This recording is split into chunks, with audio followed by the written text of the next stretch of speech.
Assalamualaikum warahmatullahi wabarakatuh. Halo teman-teman, saya atas nama Tarek Albar dari kelas BKPI 2B ingin menjelaskan materi tentang teori-teori komunikasi antar pribadi.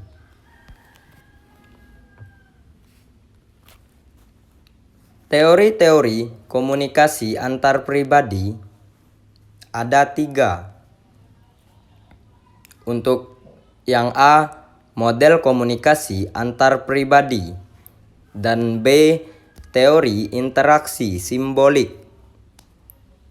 Dan untuk yang ketiga, teori komunikasi. A. Model komunikasi antar pribadi.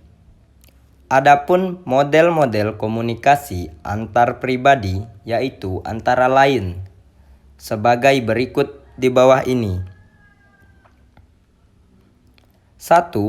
Model Shannon dan Webster, yaitu model klasik yang seperti Laswell menemukan komunikasi matematis berawal dari riset 2 orang kolegan ini, Shannon dan Webster, yaitu tentang tata cara kerja komunikasi teleponik. Model ini yang disebut dengan model linear yang mengidentifikasikan suatu proses.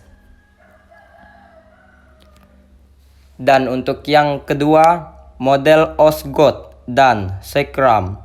Model Osgood dan Shakram itu menawarkan suatu konsep timbal balik dalam sebuah proses komunikasi. Menurut kedua tokoh ini, yaitu Osgood dan Shakram, agar terselenggarakannya suatu komunikasi yang efektif, yaitu salah satu mekanismenya itu dengan memperhatikan umpan balik. Model ini juga biasanya sering disebut dengan model melingkar. Di dalam sebuah komunikasi antar pribadi, model sirkular lebih cepat dapat diterima dibandingkan dengan model linear. Dan yang selanjutnya ada model Berlow. Mayoritas dalam suatu kajian komunikasi antar pribadi melibatkan terminologi yaitu suka dan tentu tidak suka. Pada dasarnya, saat kita berkomunikasi itu bukan hanya tentang berbagai sikap, keyakinan, serta nilai-nilai yang relatif sama, tetapi melainkan juga dengan adanya perbedaan. Mempunyai suatu rasa empati sangatlah penting untuk memahami apa yang menjadi sebab orang lain untuk mencoba memahami, melakukan sesuatu. Dan yang B, teori interaksi simbolik. Adapun pengertian interaksi simbolik menurut beberapa ahli yaitu diantaranya sebagai berikut. 1. Herbert Blumer menyatakan bahwa interaksi simbolik ialah sebagai salah satu interaksi dalam rangka membentuk arti atau makna bagi setiap individu. Dan yang kedua ada Scott Plunkett menyatakan bahwa suatu cara kita belajar menginterpretasi serta memberikan arti serta makna terhadap dunia melalui interaksi kita dengan orang lain. Adapun teori-teori komunikasi yaitu sebagai berikut. Dan yang pertama, teori komunikasi yang terpusat pada individu.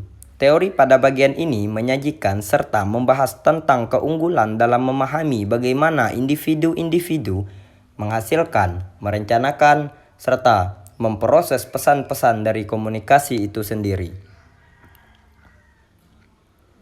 Itulah materi yang saya bacakan, dan untuk yang selanjutnya saya akan membacakan kesimpulan. Jadi, kesimpulan dari pembahasan mengenai teori-teori komunikasi antar pribadi yaitu, pada dasarnya semua yang menyangkut suatu aktivitas dalam kehidupan tak akan pernah lepas yang namanya juga dari komunikasi. Oleh tentunya dalam berkomunikasi pun harus diiringi dengan teori agar saat kita berkomunikasi, kita dapat berkomunikasi dengan sesuai, yaitu secara baik dan benar. Oleh sebab itu, kita harus mempelajari tentang teori-teori komunikasi itu sendiri. Adapun pembahasan yang dibahas yaitu mengenai model komunikasi antar pribadi, teori interaksi, simbolik, dan teori komunikasi. Itulah materi yang dapat saya bacakan. Terima kasih untuk teman-teman yang sudah menonton. Saya akhiri. Wassalamualaikum warahmatullahi wabarakatuh.